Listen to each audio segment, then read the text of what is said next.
I've been the executive director at Abundant Housing Michigan since September. So we are a pretty new organization, 2 years in, but a year in officially. The organization was started kind of like this, but at a happy hour, some folks got together and were pretty peed off about the state of housing in the state. And it was born out of the larger YIMBY movement, and they decided to form Abundant Housing Michigan. We participate in the Welcoming Neighbors Network, so we have we're part of their coalition, and we're building our coalition here in the state. And so it's really great to have you guys at Strong Towns Detroit as a part of that. A little bit of background about myself. I come from Detroit's economic development world. So some of you guys in here know me from that. I worked for the city of Detroit and Detroit Economic Growth Corporation for a while. There I primarily dealt with industrial development. So like, how did I get into housing? Right. So obviously when you look at Detroit and you look at development, be it commercial, industrial, or residential, it all kind of ties in. When you're dealing with attraction and retention of businesses, like they gotta have places for their employees to live. And so one of the largest hindrances to attracting, especially international businesses to Detroit, is housing. And that's just Detroit, which like when you're on a statewide level, that's just like a microcosm in the greater, like literal having to meet with people in the UP as well. So like they're really like, why are you complaining about this? I complain every time it snows, and I just like hate living here until springtime. So that's just like a little bit about us. I'm really, really, really happy to be doing this work. I think that we have some wins that we'll start to see and chip off across the aisle, both sides of the aisle rather. And so, I'll just get into a little bit about who we are at AHM and what we are seeking to do now. And then I'll just like take any questions, nothing formal here. And I got my assistant with me. Yeah. So at Abundant Housing, we are exactly what our name says. We promote throughout the state housing abundance. So people come and they're like, well, do you promote housing affordability? I always say housing attainability, because we want to make sure that we have enough housing for everyone. And so that doesn't necessarily mean just all affordable housing. And so we just, but most of the time it is, like we really do promote housing affordability, because we know right now it's a crisis where you can make 6 figures a year and still can't afford a house. I'm sure a lot of people can really relate to that. And so this is just on our website, abundanthousingmi.org now. I have to change it.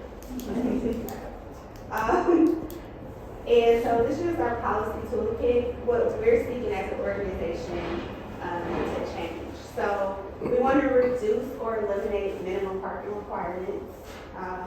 You guys know about all of this good stuff. And so we're just like, why do we need to have 2 or more parking spots when you can just build along a transit corridor, have a bus stop there, and folks don't really need, that many parking spots. So these are all obviously common sense policy changes that we're seeking. And honestly, folks from like Republicans are understanding that this is common sense. And so I'll just get into it just a little bit after I go through this little spiel, where we are politically in the state, realistically, right? Obviously reducing minimum lot sizes, let's use our land more efficiently and effectively. ADUs, everybody wants an ADU. Like everybody gets excited when I talk about ADUs. Like, I want an ADU. Like, can my parents live in my backyard so like we really don't have to live together, but then come watch my kid? That's amazing, right? Like, we're getting there and we need that. So what I like to say when I have some Republican legislators that are just like against it all. And I'm like, don't you want your family to grow? And so when you really hit them from the lens of growing family, they like that. Yes. We have so many kids and then grandkids and like everybody can live. So, legalize denser forms of housing, especially along transit corridors. So I just talked about that when we talk about parking, right? Like, in some of these, they all have to kind of go hand in hand. So let's do this. Let's make it to where we can have multifamilies in commercial zones. Let's change that zoning code.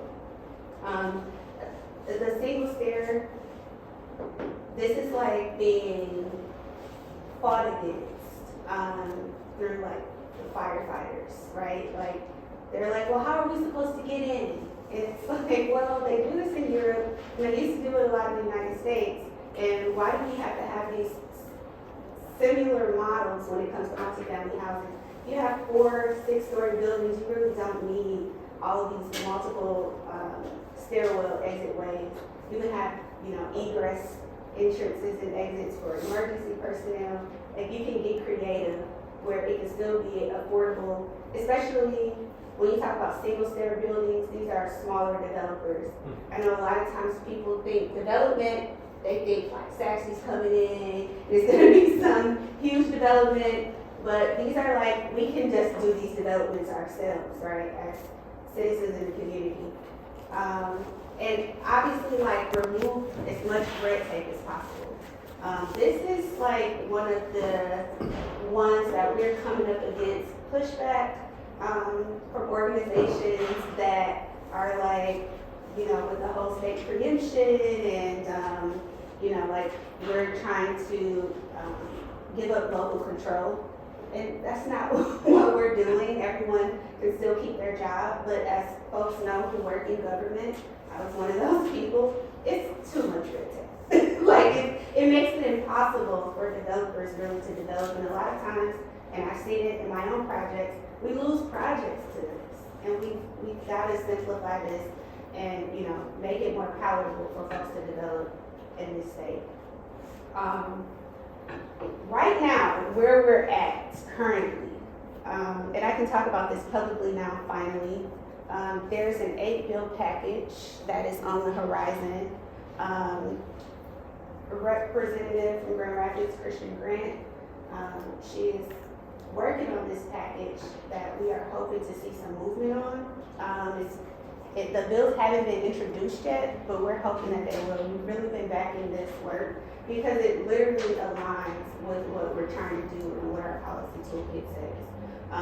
What I know is that we've gotten both Republican and Democrat support. It's just, obviously we know that it took like 8 billion years just to get a budget passed in this state. And so when you have support from both sides, it's all about when it gets down to that vote, like who's really going to be supportive. But we're confident that people are just fed up, right? Like, and it doesn't matter like what your political beliefs are when it comes to housing in the state. I think what Ms. just said, we're like 119,000 units short. So how are we going to see economic growth, right? How is the state going to really grow when we don't even have enough space for people that live here? And, that's obviously due to changing families, what families look like. I hear from the opposition or, sometimes Republican legislatures, like, do we really need that many homes? We have enough space. No, we have an aging infrastructure throughout the entire state, and we just don't have enough. It's simple and plain. Everybody doesn't look like, 2-parent, 1.5 kid, white picket fence. It just doesn't work like that. And so we really have to be able to accommodate everybody and growth. I don't want more projects lost to us not having enough space for people to live. There's a couple of other bills on the horizon too. One is for a single stair, and so we're definitely in support of that. Rep. Woodland is sponsoring that bill. And then there is, Parker Fairbairn. is actually in support of changing up some building codes and actually putting duplexes by right. And I know, look at your eyes, you're like, what? What? Yes. So when I say people on both sides of the aisle are like in support of this stuff, okay, like I really mean that. And so we've been working really hard, and we need you guys to work really hard in the local communities, because the main issue is this giving up of local control. And when we can get as many voices in the actual communities as possible to say, wait a minute, no, we are the community and this is what we need, that's the type of noise that we need to hear for the state to move. We've also gotten some interest in housing from the governor's office. So whenever we can get the ear of the governor's office, that's amazing, because that like totally bypasses any of the need for these bills. Like if we can get an executive order from Big Gretch, okay, to start doing some of these things, that would really set the tone and propel a lot of the work that we're doing. So did you guys have any, I guess I'll go for questions. What's the support like amongst Detroit representatives?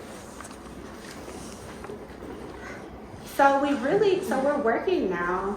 We asked the Michigan Association of Planning just for like a list of supported